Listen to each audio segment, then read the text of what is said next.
হরে কৃষ্ণ, রাধে রাধে। মৌমিতা পরিবারে আপনাদেরকে জানাই অনেক অনেক শুভেচ্ছা ও অভিনন্দন। আজকের আলোচ্য বিষয়টি হচ্ছে ইতু পূজার ব্রত কথা। শ্রোতা বন্ধুরা, আজকের এই ইতু পূজার ব্রত কথাটি আপনারা মনোযোগ সহকারে শ্রবণ করুন, আপনাদের অনেক অনেক ভালো লাগবে। ইতু পূজা অগ্রহায়ণ মাসের প্রতি রবিবার পালন করা হয়। অগ্রহায়ণ মাসের সংক্রান্তির দিন পূজা শেষ হয়। কুমারী, সধবা, বিধবা সবাই এই পূজা করতে পারে। আজকে জেনে নেব বন্ধুরা এই ব্রতের পেছনে প্রচলিত কাহিনী।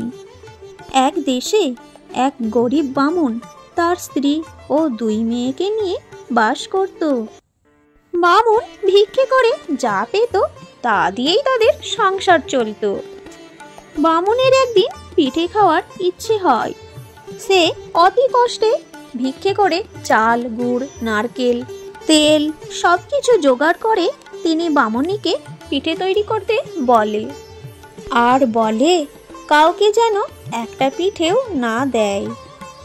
এরপর বামুন রান্নাঘরের পিছনে লুকিয়ে বসে থাকে, আর বামুনি কড়াতে একটা করে পিঠে ভাজলে তার ছ্যাঁক ছ্যাঁক শব্দে বামুন একটা করে দড়িতে গিঁট বেঁধে দেয়। মোট কতগুলো পিঠে হলো তা গুনে রাখে। এরপর বামুনি বামুনকে পিঠে খেতে দিলে বামুন দড়ির গিঁট খুলতে খুলতে দেখে 2টো পিঠে কম। বামুনের রাগ দেখে বামুনি ভয়ে ভয়ে তার 2টো মেয়েকে 2টো পিঠে দেওয়ার কথা বলে। এই শুনে বামুন তার 2 মেয়েকে তাদের মাসির বাড়িতে রেখে আসবে বলে।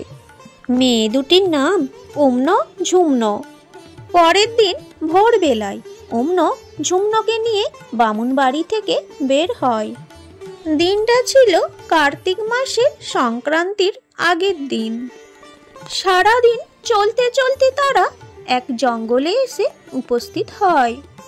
সেইখানে বামুন তাদের ঘুম পাড়িয়ে ফেলে রেখে চলে যায়। গভীর রাতে বাঘ ভাল্লুকের শব্দে অম্ন ও ঝুম্নর ঘুম ভেঙে যায়। ভয়ে তারা খুব কাঁদতে থাকে আর কাতর স্বরে ভগবানকে ডাকতে থাকে। শেষে এক বটগাছের কাছে গিয়ে তারা হাত জোড় করে বলতে থাকে, হে বটবৃক্ষ, মা আমাদের 10 মাস 10 দিন গর্ভে স্থান দিয়েছেন।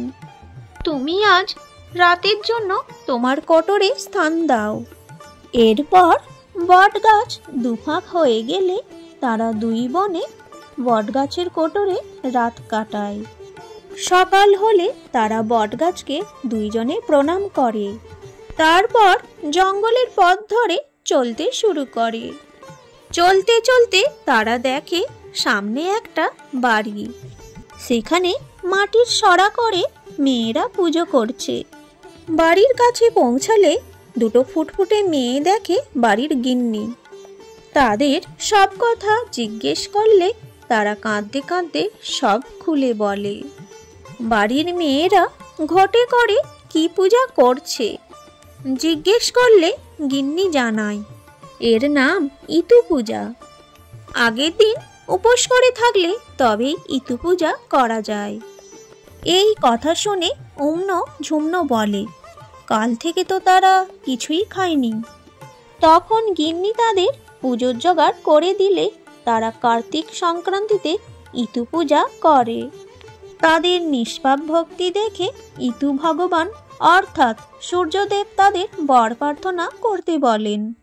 তারা তাদের বাবার দুঃখ দূর করার প্রার্থনা জানায়। সূর্যদেব তাদের মনস্কামনা পূর্ণ হবার আশীর্বাদ করেন।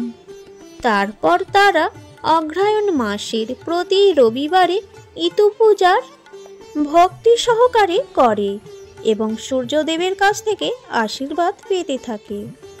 ওইদিকে বামুনের ঘর ধনধান্যে ভরে উঠলেও বামুনির মুখে হাসি নেই।